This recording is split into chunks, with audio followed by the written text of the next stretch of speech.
பிரியமானவர்களே, இயேசு கிறிஸ்துவின் நாமத்தில் நான் உங்களை வாழ்த்துகிறேன். ஆண்டவர் உங்களை ஆசீர்வதித்து பெருக பண்ணி மேன்மைப்படுத்த போகிறார். ஆபிரகாம் என்ற ஒரு மனிதன் இருந்தார். அந்த மனிதருக்கு மெய்யான கடவுளை தெரியாது. அவர் விக்கிரகத்தெல்லாம் செய்து கடவுள்களை செய்து விற்பனை செய்து கொண்டிருந்த மனிதர். ஆனால் கடவுள் பக்தி உள்ளவர். அவருடைய வாழ்க்கையில ஒரு ஆசீர்வாதம் இல்லை, ரொம்ப குறைவுபட்டு ஆசீர்வாதமற்ற நிலைமை. ஆனால் தெய்வ பக்தியோடு இருந்ததுனால ஒரு நாள் ஆண்டவர் தரிசனமாகி, ஆபிரகாமே, நான் சொல்றபடி கேட்டு நீ உன் சொந்த தேசம் என்னத்தை விட்டு நான் காண்பிக்கிற தேசத்துக்கு நீ வரியா? நான் உன்னை ஆசீர்வதித்து பெருக பண்ணி உன்னை அநேகருக்கு ஆசீர்வாதமா மாற்றுவேன்னு சொன்னார். உடனே ஆபிரகாம் அந்த தேவனுடைய குரலுக்கு கீழ்ப்படிந்து தன்னை ஒப்பு கொடுத்து சொந்த தேசம் சொந்த மக்களையெல்லாம் விட்டு ஆண்டவர் காண்பிக்கிற தேசத்துக்கு போனார். கர்த்தர் சொன்னபடியே அவரை ஆசீர்வதித்தார்.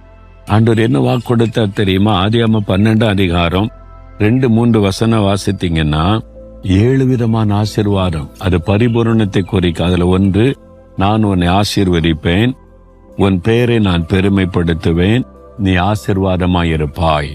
ஆண்டவர் சொல்றார், நான் உன்னை ஆசீர்வதித்து உன் பெயரை பெருமைப்படுத்துவேன், நீ அநேகருக்கு ஆசீர்வாதமாயிருப்பாய், உலகத்துக்கு ஆசீர்வாதமாயிருப்பான்னு சொல்லிட்டார்.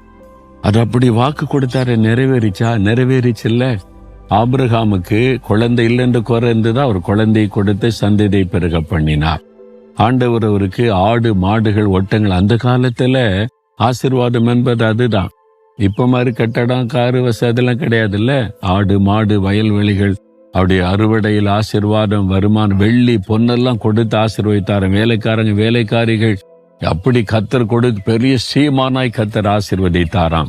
அது மாத்திரம் இல்ல, இந்த ஆபிரகாமுடைய சந்ததியிலாம் இயேசு கிறிஸ்து பிறந்து இன்றைக்கு உலகமே இயேசு கிறிஸ்துவின் நாமத்தில் ஆசீர்வதிக்கப்படும் போது இந்த வாக்குத்தத்தத்தை நிறைவேறிற்று. இன்னைக்கு உங்களை பார்த்து சொல்றார், என் மகனே, என் மகளே, நான் உன்னை ஆசீர்வதிப்பேன், உன் பேரை நான் பெருமைப்படுத்துவேன், நீ அநேகருக்கு ஆசீர்வாதமா இருப்ப. நீ வேலை செய்யற இடத்துல, படிக்கிற இடத்துல, வசிக்கிற இடத்துல, பிசினஸ் செய்யற இடத்துல, நீங்க இருக்கிற இடத்துல, உன்னுடைய சூழ்நிலையில நான் உன்னை ஆசீர்வதித்து உன் பேரை பெருமைப்படுத்துவேன். அந்த ஊருக்கு வந்தாலே சொல்லணும், இவங்க தாங்க பெரிய ஆள் இந்த ஊர்ல, இவங்க தாங்க இந்த பட்டணத்துல பெரிய ஆளு, இந்த பிசினஸ்ல இவங்க தாங்க நம்பர் 1 டாப், இவங்களை தெரியாதவங்க இருக்க முடியாது. அந்த மாதிரி கர்த்தர் உங்களை செய்ய போகிறார்.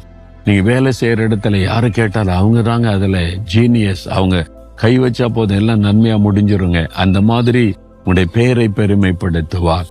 பாருங்க, அதற்கு எங்களை சாட்சியா வச்சிருக்கிறார். ஒண்ணுமே தெரியாதுங்க, எனக்கு படிப்பறிவு இல்லாதவங்க, நானு எல்லாத்துலயும் ஃபெயிலுங்க.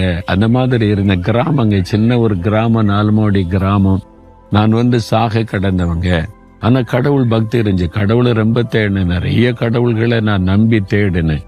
ஆனா மரண படுக்கையில இயேசு என்னை தொட்டு குணமாக்கி என்னை பின்பற்ற நான் ஆசீர்வதித்து உன் பேரை பெருமைப்படுத்தி பெரிய ஜாதி ஆக்குறேன், அநேகருக்கு ஆசீர்வாதமா மாத்துறேன்னாரு. அவருக்கு கீழ்ப்படிந்தேன், என்னை ஒப்பு கொடுத்தேன். இன்னைக்கு இந்த சின்ன கிராமத்துல பாருங்க, பிரம்மாண்டமான ஆசீர்வாதங்கள்.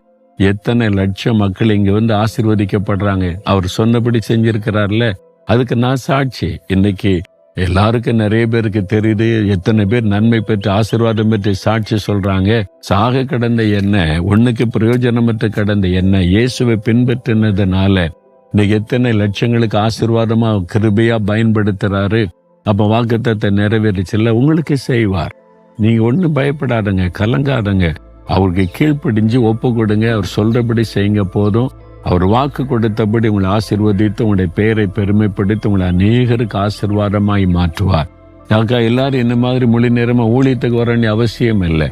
நீங்க படிக்கிற இடத்துல, வேலை செய்யற இடத்துல உங்களை அநேகருக்கு ஆசீர்வாதமா மாற்றுவார். உங்க மூலமா அநேக நன்மைகள் நடக்கும். கர்த்தர் உங்கள் மூலமா தன்னுடைய மகிமை விளங்க பண்ணுவார். நீங்க விசுவாசத்தோட இயேசுவை ஆபிரகாம் கொடுத்த ஆசீர்வாதம் எனக்கு, நீர் வாக்கு கொடுத்தபடி என்னை ஆசீர்வதித்து என் பேரை பெருமைப்படுத்தி அநேகருக்கு ஆசீர்வாதமாய் மாற்றுவீர், நான் விசுவாசிக்கிறேன்னு சொல்லுங்க. கட்டாயம் அதை நடக்கும். இன்றையிலிருந்து தினம் இந்த வாக்குத்தத்தை சொல்லி சொல்லி சொல்லி ஜெபிச்சு பாருங்க, அற்புதம் நடக்கிறத காண்பீங்க. தகப்பனே, நாங்கள் விசுவாசிக்கிறோம். என் கூட சேர்ந்து விசுவாசிக்கிற இந்த மகன், இந்த மகளுக்காக ஜெபிக்கிறேன்.